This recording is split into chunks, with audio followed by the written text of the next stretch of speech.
अर्थशास्त्र भारतीय अर्थव्यवस्था का विकास। अध्याय 1 स्वतंत्रता की पूर्व संध्या पर भारतीय अर्थव्यवस्था यानी 15 अगस्त 1947 में भारत की अर्थव्यवस्था कैसी थी, इसके बारे में इस अध्याय के अंदर हम क्या करेंगे, अध्ययन करेंगे। स्वतंत्रता की पूर्व संध्या पर भारतीय अर्थव्यवस्था।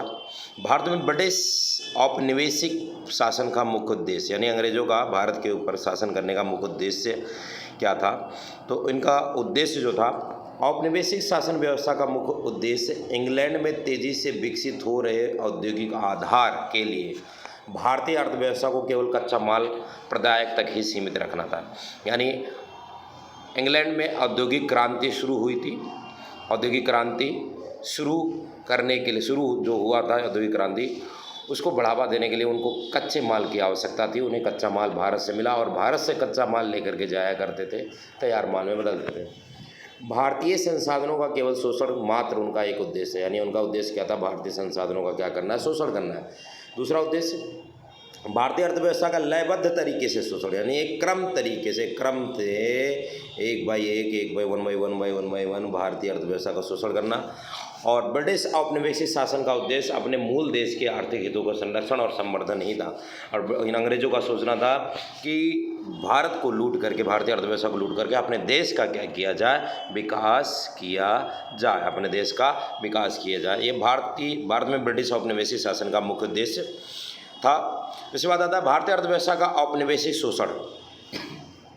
औपनिवेशिक शोषण क्या क्या हुआ, कृषि क्षेत्र का औपनिवेशिक शोषण हुआ, औद्योगिक क्षेत्र का औपनिवेशिक शोषण हुआ, अंतर्राष्ट्रीय व्यापार का शोषण हुआ। ये सारे के सारे क्षेत्र हैं जिसमें भारतीय अर्थव्यवस्था का औपनिवेशिक शोषण हुआ।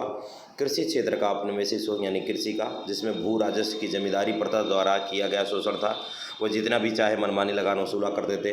औद्योगिक क्षेत्र का शोषण किया गया, हमारे यहाँ का उद्योगों का पतन किया गया, हस्तशिल्प का पतन किया गया।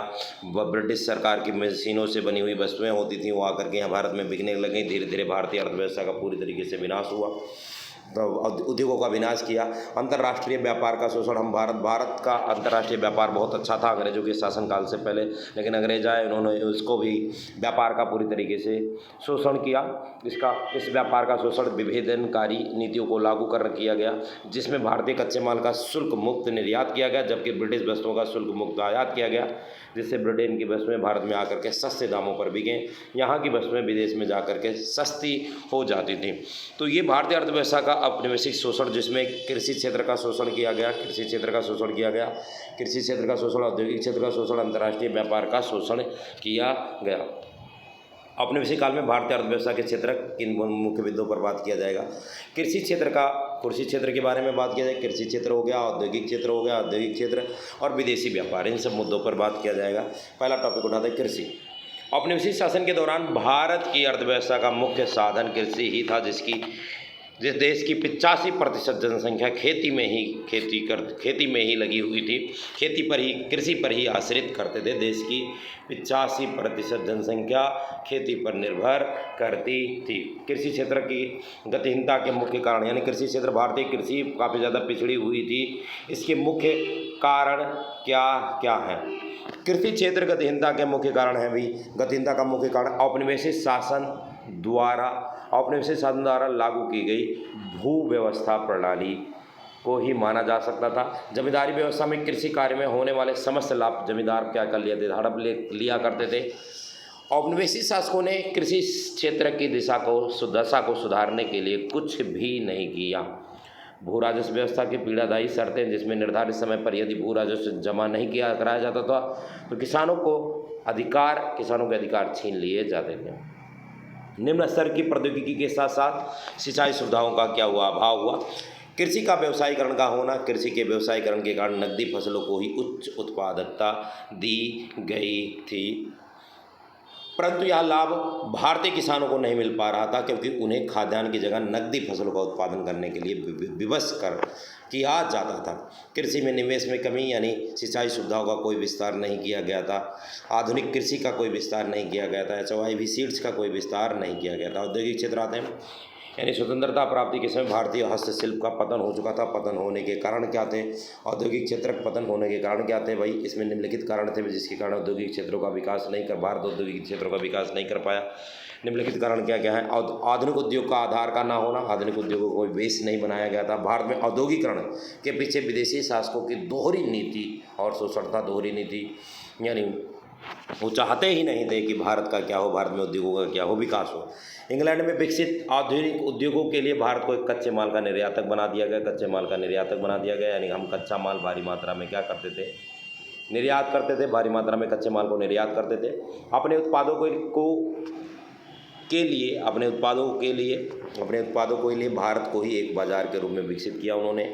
शिल्प कला के पतन में भारत में बेरोजगारी का फैलना। शिल्प कला, हस्तशिल्प भारत जो है हस्तशिल्प के मामले में वो विश्वविख्यात था। भारत से लोग, बहुत यूरोपीय देश के लोग पूरे एशिया के देश आकर के भारत से भारतीय हस्तशिल्प को खरीद के लेकर के जाते थे। यूरोप और एशिया के देशों में क्या करते थे? बेचते थे। लेकिन अंग्रेजों की इस पर बुरी नज़र पड़ी और उन्होंने भारतीय हस्तशिल्प का क्या किया? पतन किया। पूंजीगत उद्योगों को पराया अभाव का होना। पूंजीगत उद्योग नहीं थे भारत के अंदर और उनका अभाव था भारत के अंदर। ये सारे के सारे रीजन जिसके कारण भारतीय हस्तशिल्प का पतन हुआ। विदेशी व्यापार, स्वतंत्रता प्राप्ति के समय विदेशी व्यापार। स्वतंत्रता प्राप्ति के समय भारत का विदेशी व्यापार 3 बिंदुओं पर निर्भर करता है। भारत उस समय कच्चे माल का शुद्ध निर्यात करता था और तैयार माल का शुद्ध आयात करता था। कच्चा माल भारत के उसके अंदर क्या क्या बेचता था? रेशम हो गया, कपास हो गया, ऊन हो गया, चीनी हो गया, नील हो गया, पटसन में कच्चा माल बेचते थे। और तैयार माल जब इसे इंग्लैंड वाले लेकर के, ब्रिटिश अंग्रेज लेकर के जाते, उसे तैयार माल में बदल करके ला करके भारतीय लोगों को ही क्या करते थे? बेचते थे। दूसरा पॉइंट आता है भारत के विदेशी व्यापार पर अंग्रेजों का एकाधिकार नियंत्रण था।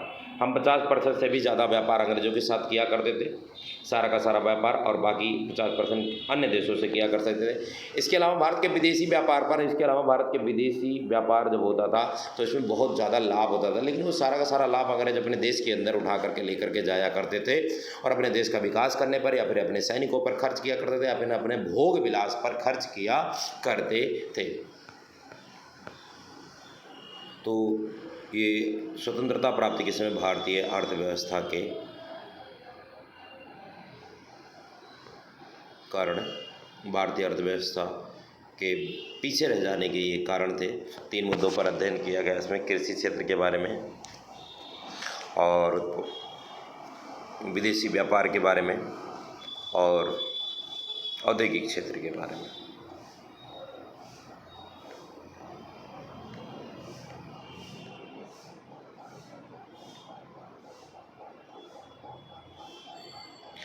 औपनिवेशिक काल में भारत की राष्ट्रीय आय का आकलन करने वाले मुख्य अर्थशास्त्री के नाम क्या है? तो Dadabhai Naoroji, William Digby, Findlay Siraj,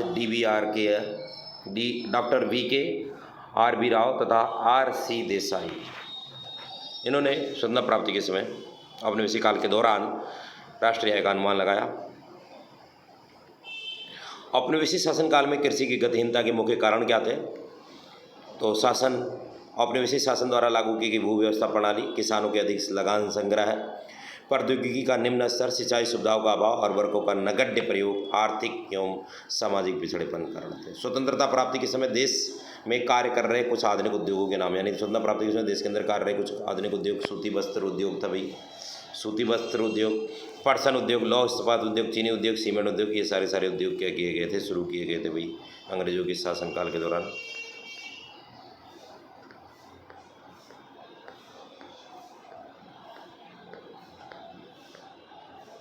जनांगीय संक्रमण के प्रथम से द्वितीय सोपान की ओर संक्रमण का विभाजन वर्ष कौन सा माना जाता है? तो 1921 बोला जाता है, महाविभाजन का वर्ष बोला जाता है, क्योंकि भारत में जब पहली जनगणना हुई तो 1881 में क्या हुई थी? भारत में पहली जनगणना हुई 1881 से लेकर के 1921 तक। कभी देश की जनसंख्या बढ़ रही थी, कभी के देश की जनसंख्या बढ़ रही थी, लेकिन 1921 एक ऐसा वर्ष जिसके बाद देश की जनसंख्या में भारी मात्रा में क्या हुई है? वृद्धि हुई। उसके बाद देश की जनसंख्या में कभी भी कमी नहीं हुई है।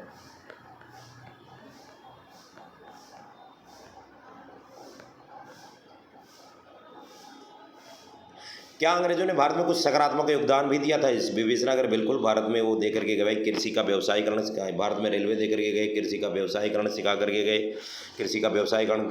गए, इसके अलावा यातायात के साधन दे करके गए, मुद्रा दे करके गए, राजनीति सिखा करके गए, कुछ आधारिक संरचना का भी इन्होंने क्या किया, विकास किया, व्यापार करना क्या किया, सिखाया।